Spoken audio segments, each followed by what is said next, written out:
Is it possible that some real shattering moments might happen? Many people thought there'd be a shattering moment that Reform UK, as an example, would have Nigel Farage over there in Clacton, standing in a hot seat there, coming back with some Westminster success, doffing the Reform cap to Mr. Speaker and getting sworn in as the first, perhaps, full-blown elected Reform UK MP. And of course, the Reform UK party were hoping others will be able to do very much the same thing. But he's gone, and he said that in his statement, important though the general election is, the contest in the United States of America on November the 5th has huge global significance. A strong America as a close ally is vital for our peace and security. I intend to help with the grassroots campaign in the US in any way I can. The choice between Labour and the Conservatives is uninspiring, and only Reform have the radical agenda that is needed to end decline in the country. Is that Nigel Farage looking after Nigel Farage? Is that Nigel Farage doing something for the global good? He's going to focus on that. It's believed he was preparing to announce his candidacy. Isabel Oakeshott was just telling us this. But ditched the idea when Rishi Sunak decided to call the snap July poll. Farage says he will do his bit to help the party. How far will that go? Will it be enough? Let's speak to Ben Habib, who is the Deputy Leader of Reform UK. Ben, good afternoon to you. How shocking was this for Reform UK as Mr Farage has legged it for the hills?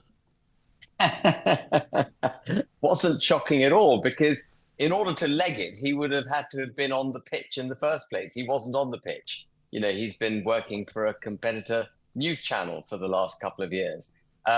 The party is where it is because of Richard Tice, myself, and Lee Anderson, and the massive support we've got across the country. And as I said to many interviewers this morning, it's not about one individual. It's about creating and sustaining a broad and deep political movement.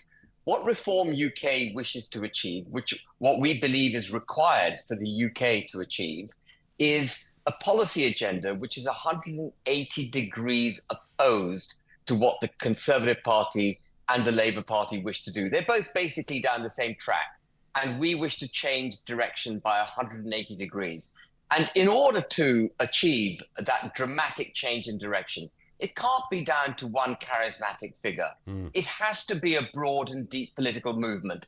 People in this country have to understand our message, and they have to get with our message.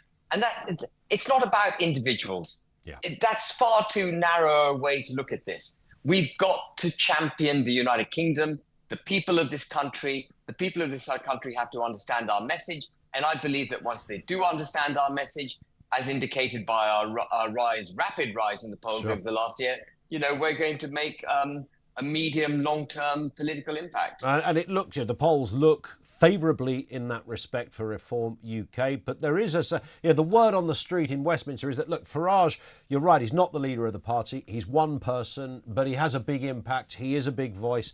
The media tend to like him. They gravitate towards him. And the word on the street, of course, is that he was going to stand. He absolutely was ready to go. And the Tories got wind of this. They thought, oh, what do we do here? Because the last thing we need is that bloke mooching around the place, mouthing it off and creating waves and denting what little lead we might have over Reform. And so what happened? Rishi calls an election. Nigel bottles it and goes, 6 weeks isn't long enough for me to get this together. And that's what happened. Is that true?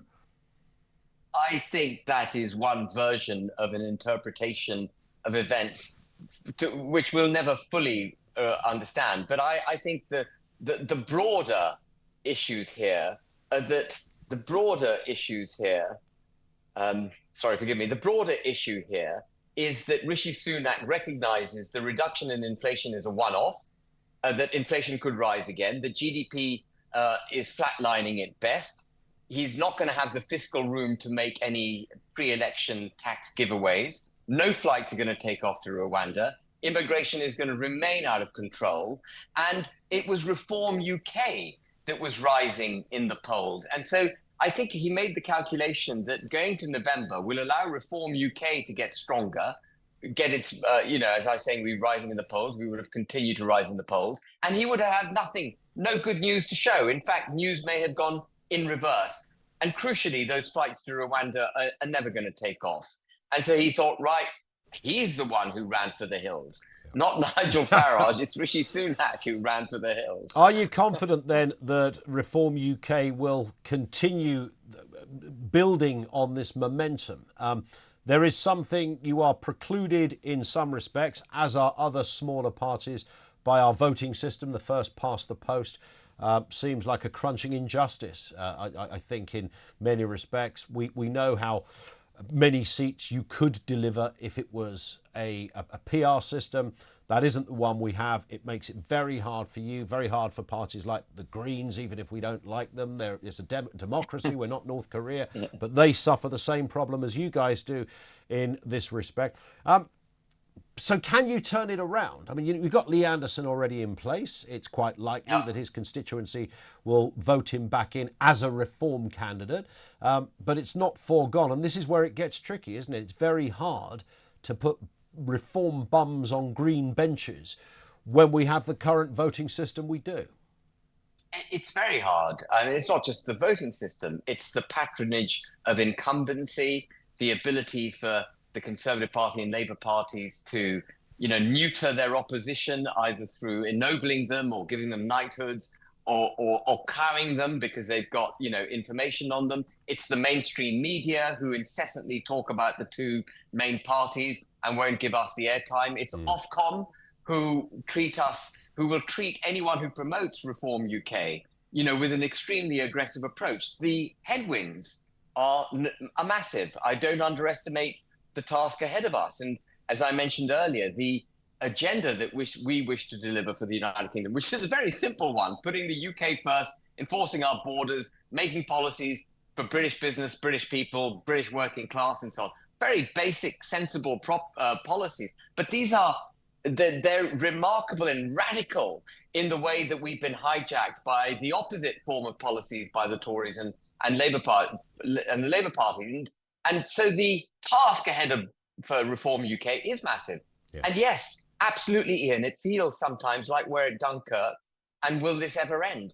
But if we had given up hope at Dunkirk, we wouldn't have won the war. And we have to keep battling on for what we know is right. And eventually, we will win. We will start making policies for the United Kingdom, for the people of the United Kingdom, not for the supranational institutions and the internationalist agenda that people like Rishi Sunak and Keir Starmer love so much. Ben, listen, always good to talk. As I keep saying to every guest today, we will speak a lot, I'm sure, between now and July the 4th. He's Ben Habib, Deputy Leader over there at Reform UK.